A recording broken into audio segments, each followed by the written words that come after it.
আর এখন এই এই এই মানে পচা সংস্কৃতি যে কত বিরক্ত করছে দিন দিন, যেখানে যাবেন সেখানেই ধুমধারাক্কা গান। আর গান শোনার মানুষের কিছু রুচি থাকে, কিছু গান ছিল না শুনলে তাও কিছুটা ভালো লাগে, তাই না? এমন কেউ নাই যে গান কানে যায় নাই, আছে না? এমন কোনো মানুষ নাই যে গান আসলে কখনো কানে যায় নাই। কানে যাবেই সবাই, কারণ সবাই তো ওপেনলি শোনে। কিছু কিছু গানের অ্যাটলিস্ট কিছু মান আছে, মানে শুনলে মনে হয় ঠিক আছে গান হচ্ছে, যদিও ওটা হারাম। এখন যেগুলো প্লে হয় দেখবেন, এমন কিছু মিউজিক, এমন কিছু ধুমধারাক্কা, গানের কোনো জাতি না, মানে শয়তান যে নাচছে ওর পাশে কোনো কোনো কোনো কি বলবো, আসলে কোনো সন্দেহ নাই ওর পাশে শয়তান নাচছে।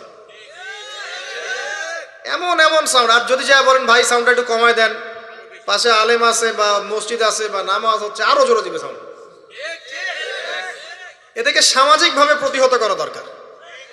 এদের বিরক্তি এত বেড়ে গেছে, মাঝে মাঝে এমন কিছু দিবস আছে, দিবসগুলো গানের জ্বালা রাত্রে ঘুম হয় না।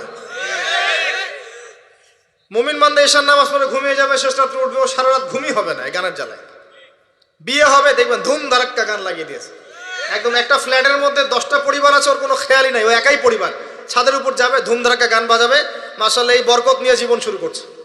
এই অভিশাপ নিয়ে জীবন শুরু করলে বৈবাহিক জীবন সুখী হবে? তো শয়তানের আনুগত্য দিয়ে জীবন শুরু করেছে দেখবেন।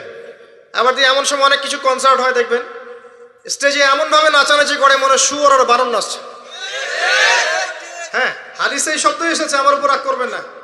নবী সাল্লাল্লাহু আলাইহি ওয়াসাল্লাম বলেছেন, যারা এই উম্মতের মধ্যে মাদককে হালাল করে নিবে, বাদ্যযন্ত্রকে হালাল করে নিবে, এবং যারা নর্তকী নাচাবে এবং মিউজিক্যাল ইনস্ট্রুমেন্টের সাথে এদের গভীর সম্পর্ক থাকবে, একদিন সকালে আল্লাহ পাক এদেরকে বানর আর শুয়োর বানিয়ে দিবেন। একদম টাটকা হাদিস, আখিরুজ্জামানের হাদিস। পড়ে দেখেন, আলেম ওলামাকে জিজ্ঞাসা করেন, হাদিসটা না থাকলে আমার নাম বদলায় ফেলাবো। এই হাদিসও আছে। এটা কি ফিজিক্যালি হবে? আমার কাছে মনে হয় না ফিজিক্যালি হবে, আল্লাহু আলাম, আল্লাহ ভালো জানেন। আমার কাছে মনে হয় না যে ফিজিক্যালি হয়তো বা হবে না, ইন্টারনালি তারা বানর আর শুয়োরের মতো হয়ে গেছে, আমার কাছে তাই মনে হয়। ভিতর থেকে স্বভাবগতভাবে দেখবেন বানর আর শুয়োরের মতো করছে। তো কি করবেন? এখানে ঈমান নিয়ে আপনি চলবেন কি? নূর কি জিনিস বোঝাতে গিয়ে আপনাকে এই কথাগুলো বললাম। আপনি 10টা দিন ইতিকাফ করে তারপরে এই পরিবেশে যান, আপনি আল্লাহর নূর নিজেই বুঝতে পারবেন, আল্লাহর নূর কি জিনিস, আধ্যাত্মিকত্ব কি জিনিস। আপনার কাছে এগুলো ভালো লাগবে না, আপনার মন, আপনার কান শুনতে চাইবে না, আপনার চোখ দেখতে চাইবে না। আর এগুলোতে থাকতে থাকতে থাকতে থাকতে যদি এগুলোকে স্বাভাবিক মনে হয়, তাহলে বুঝবেন আপনার কলবে নূরের ছিটা ফোটাও নাই, কলব আগেই মরে শেষ হয়ে গেছে। এখন আমাদের কলব এই অবস্থায় আছে। আমাদের চারপাশে এগুলো দেখছি না, গান বাজনা, বাদ্যযন্ত্র, মাদক, বেহায়াপনা, অশ্লীলতা, বেপরদামি, পর্নোগ্রাফি, ব্লু ফিল্ম, সব তো দেখছি নিত্যদিন, প্রতিদিন দেখছি। তো এগুলো দেখে যেহেতু আমাদের মনের মধ্যে কোনো রিয়াকশন আসে না, বুঝতে হবে মন কিন্তু নাই, dead. We are living with a dead heart. আমরা একটা মৃত হৃদয় নিয়ে ঘুরছি আর কি, আর কিছু না। এখন এই হৃদয়ে ঝাঁকি দিবে কিভাবে? এই অবস্থায় মৌত আসলে কি হবে? মৌতের কষ্ট খুব বেশি হবে। মৃত কলব অবস্থায় যদি মৌত চলে আসে, তাহলে মৃত্যুর যন্ত্রণাটা খুবই কঠিন হবে। কত কঠিন হবে আমি একটা হাদিস দিয়ে বুঝাচ্ছি। আমি এই হাদিসের নাম্বার এখন বলতে পারছি না, কারণ অনেকদিন আগে হাদিসটা পড়েছি, বাট আমি হাদিসটা পড়েছি। এবং যদি কেউ দলিল চান আমি আপনাকে প্রাইভেটলি দিতে পারবো ইনশাআল্লাহ।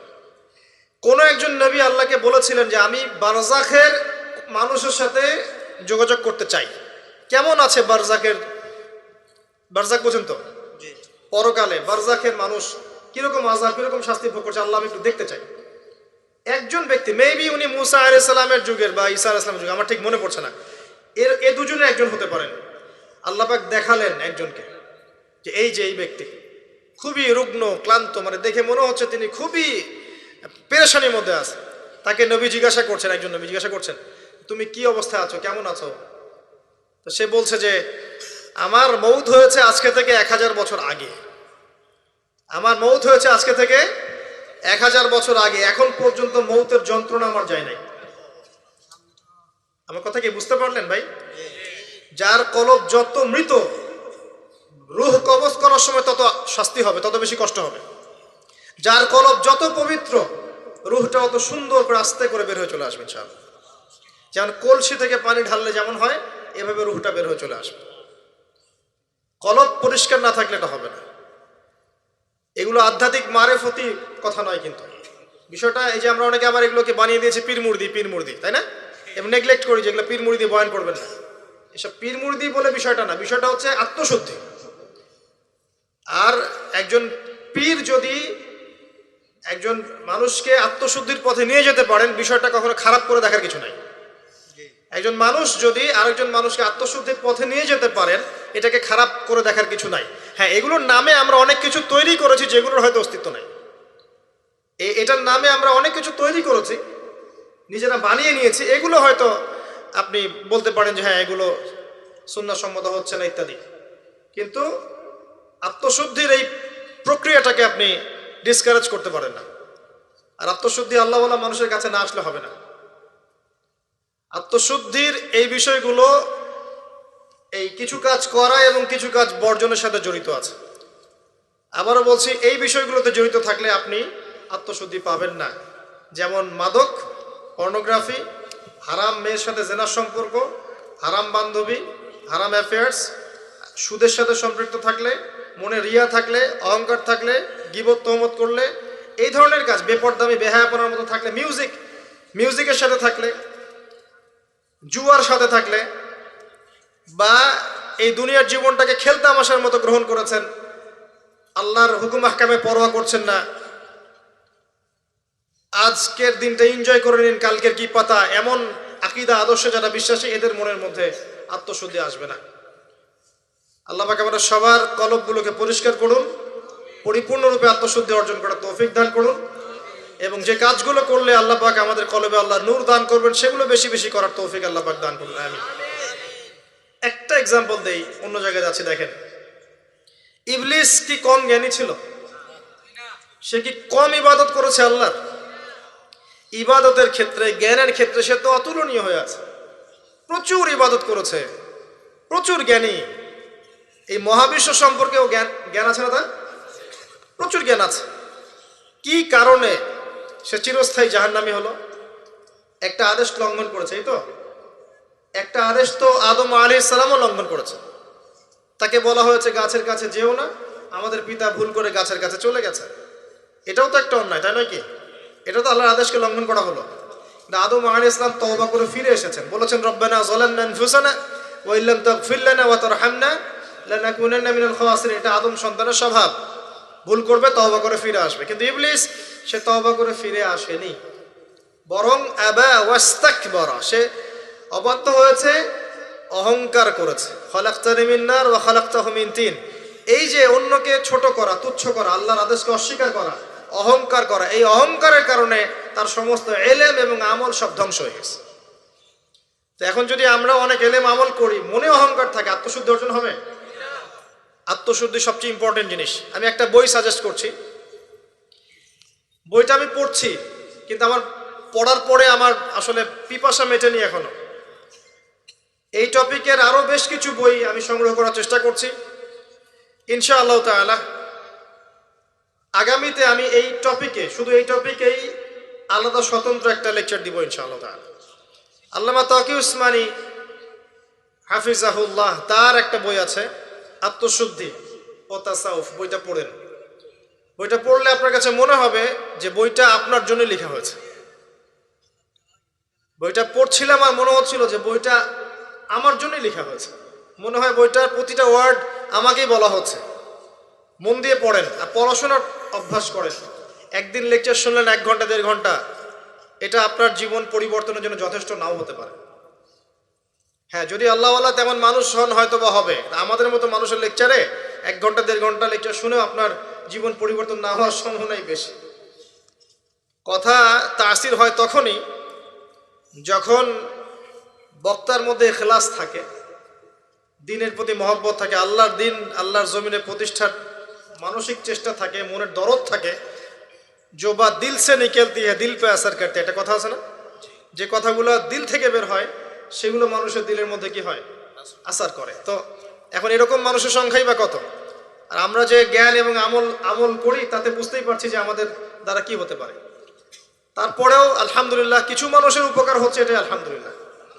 তবে আমরা যথেষ্ট নই। আমরা আল্লাহর কাছে দোয়া করি, আল্লাহ পাক এমন মানুষদেরকে এইসব চেয়ারে নিয়ে আসুন যাদের কথায় পুরো সমাজ পরিবর্তন হবে ইনশাআল্লাহ, এবং আল্লাহ পাক আমাদের সন্তানদেরকে যেন ওইভাবে বড় করার তৌফিক দান করেন, আমিন। প্রথম কথা বলছি, দেখেন, আত্মশুদ্ধি, মনের নিয়াত, ইখলাস, এটা সবচেয়ে ইম্পর্টেন্ট জিনিস। এটা ছিল না বলেই ওই 3 ব্যক্তি কোথায় গেছে?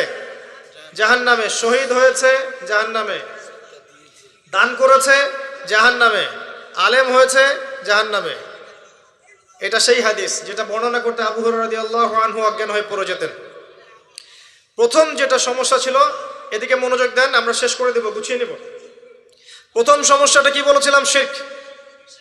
এই শিরকটা প্রত্যেকটা সেক্টরে আছে না? ব্যক্তি, পরিবার, সমাজ, রাষ্ট্রে আছে না? একই সুন্নাহ। ওই যে আইয়ামে জাহিলিয়াতের শিরক এখনকার বিশ্বে আছে না? আছে। তাহলে এখনকার বিশ্বেও কি কিছু তাওহীদপন্থী মানুষের প্রয়োজন আছে না? আছে। দ্বিতীয় সমস্যা সুদ। ওই সমস্যাটা এখনকার বিশ্বে নাই? এখনকার ব্যক্তি জীবনে দেখেন সুদ খায় না, পরিবার সুদখোর না, সমাজে সুদের কারবার নাই, সুদী এনজিওর সয়লাভ আছে না? আছে না? ছোট্ট ছোট্ট গ্রাম বাদ পড়েছে সুদ থেকে? টপ টু বটম কোনো গ্রাম বাদ পড়েছে? পড়ে নাই। বৈশ্বিক ক্ষেত্রে সুদী ব্যাংকিং সিস্টেম নাই, এবং এগুলোর সাথে আমরা জড়িত নই কি? আর নবী সাল্লাল্লাহু আলাইহি ওয়াসাল্লাম কি বলেন নাই, 4 শ্রেণীর মানুষকে আমি লানত করলাম, যে খায় সুদ, যে সুদ দেয়, যে সাক্ষী থাকে, আর যে লেখে। 4 শ্রেণীকেই তিনি লানত করেছেন। নবীর অভিশাপ নিয়ে কেউ হাউজে কাউসারের পানি পাবে? নবী সাল্লাল্লাহু আলাইহি ওয়াসাল্লামের অভিশাপ নিয়ে কেউ কবরে উত্তর দিতে পারবে? সত্যি তাই মনে হয় আপনাদের? আর নবী যাদেরকে অভিশাপ করবেন তাদের জন্য কি নবী সুপারিশ করে জান্নাতে নিয়ে যাবেন? এত সহজ না, এত সহজ না। নবীর লানত কি জিনিস এটা আমরা পরকালে বুঝতে পারবো। আমল করেছে, আমল শোনেন, আমল করেছে, অনেক নেক আমল করেছে, কিন্তু আমলগুলোর মধ্যে বেদাত ছিল। কি ছিল? মানে সুন্নতকে পরিবর্তন করে নতুন আমল দিয়ে প্রতিস্থাপন করেছে, কিন্তু আমল করেছে। এই বেদাতিরা যখন হাউজে কাউসারের পানি খেতে যাবে, একটা পর্দা পড়ে যাবে, আর নবী সাল্লাল্লাহু আলাইহি ওয়াসাল্লামকে বলা হবে, নবীজি বলবেন যে ইন্নাহুম মিন্নি, তারা তো আমার উম্মত, কেন পর্দা পড়ে গেল? তাকে বলা হবে ইন্নাকা লা তাদরি মা আহদাসা বা'দাক, হে নবী, আপনি জানেন না আপনার মৃত্যুর পরে আপনার দিনকে কেমন করে বিকৃত করেছিল। তখন নবীজি বলবেন সুহকান সুহকান লিমান গায়্যারা বা'দি, দূর হও, দূর হও, যারা আমার পরে দিনকে পরিবর্তন করেছো, বেদাত করেছো। এটা বেদাতির শাস্তি, তাকে দূর করে দেয়া হলো। যে আমল করেছে, সারা জীবন আমল করেছে, হালাল খেয়ে আমল করেছে, কিন্তু বেদাত করেছে, তাকে তাড়িয়ে দেয়া হলো। আর যে সুদ খাচ্ছে তাকে কি করা হবে? ভাবেন, একজন মানুষ যদি, আমার কথা শোনেন, একজন মানুষ যদি তার মায়ের সাথে জেনা করে, আপনি কি করবেন তাকে? মনে করেন কালকে উঠে দেখলেন আপনার এই গ্রামের 10 জন মানুষ পাওয়া গেছে, আজকে রাত্রে নাউজুবিল্লাহ তারা মায়ের সাথে, কথাটা বলতে আমার খারাপ লাগছে, তারা মায়ের সাথে খারাপ কাজ করেছে আজকে রাতে। কালকে সকালে এই 10 জনের যদি দোষ প্রকাশ হয়, আপনি কি করবেন? কি করবেন? ফুলের মালা দিবেন? বড় বড় সুন্দর সুন্দর চেয়ার দিবেন, না বড় বড় অফিস করে দিবেন? কোটটাই পরিয়ে বসিয়ে দিবেন? সুদের মধ্য দিয়ে আমরা তাই করছি। নবী সাল্লাল্লাহু আলাইহি ওয়াসাল্লাম বলেছেন 73টা পাপের শাখা আছে, তার সবচেয়ে নিম্ন শাখা কি? আপনারা বলেন না, হাদিসটা তো আপনারা জানেন, বলেন সবচেয়ে নিম্ন শাখা কি? নিজের মায়ের সাথে। কোনো ব্যক্তি যদি এই কাজটা করে, আপনি তাকে কিভাবে দেখবেন? একজন ব্যক্তি যদি একাধিক বিয়ে করে, তাকেই তো দেখতে পারেন না। একজন ব্যক্তি যদি ধর্ষণ করে, তো ধর্ষকের শাস্তি আছে না? ধর্ষককে কি সমাজে মানুষ ভালো চোখে থাকে না ঘৃণা করে? এমনকি দেখা যায় যে মজলুম মেয়েটার উপর অত্যাচার করা হয়েছে, ওরই তো সারা জীবন বিয়ে হয় না, এমন হয় না? কত বড় ফলাফল সমাজে বয়ে নিয়ে আসে, তাই না? এখন একজন ব্যক্তি যদি মায়ের সাথে জেনা করে, আপনি তাকে কি করতে চাইবেন? নবীজি বলেছেন সাল্লাল্লাহু আলাইহি ওয়াসাল্লাম, আপনার নবী, আপনারই নবী, যাকে কবরে দেখানো হবে আপনাকে, তিনি বলেছেন যে এর 73টা পাপ আছে রিবার, তার সবচেয়ে নিচের পাপ হচ্ছে নিজের মাকে বিয়ে করা। নবীর সাথে ডিল করেন, এখন আমার সাথে প্লিজ রাগ হবেন না। কিয়ামতের মাঠের জন্য অপেক্ষা করেন, আল্লাহ নবীর সাথে আপনার সাক্ষাৎ হবে, সেদিন তাকে জিজ্ঞাসা করবেন কেন আপনি হাদিস বলে গিয়েছিলেন। আপনি সমাজকে পিছিয়ে দিয়েছেন, অর্থনীতিকে পিছিয়ে দিয়েছেন। এই হাদিস কেন বলতে গেলেন? এটাই তো অর্থনীতির সমৃদ্ধির একমাত্র পথ পদ্ধতি, তাই না? রিবা, এই হচ্ছে রিবা। আর সবচেয়ে উঁচু শাখাটা কি তাহলে? এটা আপনি পাবেন সূরা বাকারায়। কোন সূরায়? আয়াত নাম্বার 279 থেকে শুরু করে পড়া শুরু করবেন, দেখবেন ওখানে আল্লাহ পাক বলেছেন, ইয়া আইয়ুহাল্লাযীনা আমানু, হে মুমিনগণ, ইত্তাকুল্লাহ, আল্লাহকে ভয় করো, ওয়া যারু মা বাকিয়া মিনার রিবা, সুদ ছেড়ে দাও, সুদ ছেড়ে দাও। আল্লাহ বলছেন ইল্লাম তাফআল, তোমরা যদি এটা না করো, ফাযানু বিহারবিন মিনাল্লাহি ওয়া রাসূলিহি, তাহলে আল্লাহ এবং তার রাসূলের সাথে যুদ্ধের ঘোষণা শুনে রাখো। এটা সবচেয়ে উঁচু লেভেল। আল্লাহ এবং তার রাসূলের সাথে কারো যুদ্ধ হচ্ছে মনে করেন, কথার কথা, আপনি কার পক্ষ নেবেন? এটা আমরা বলছি ঠিকই, আল্লাহ এবং তার রাসূলের সাথে যুদ্ধ হচ্ছে, কিছু মানুষ তার সাথে যুদ্ধ করছে।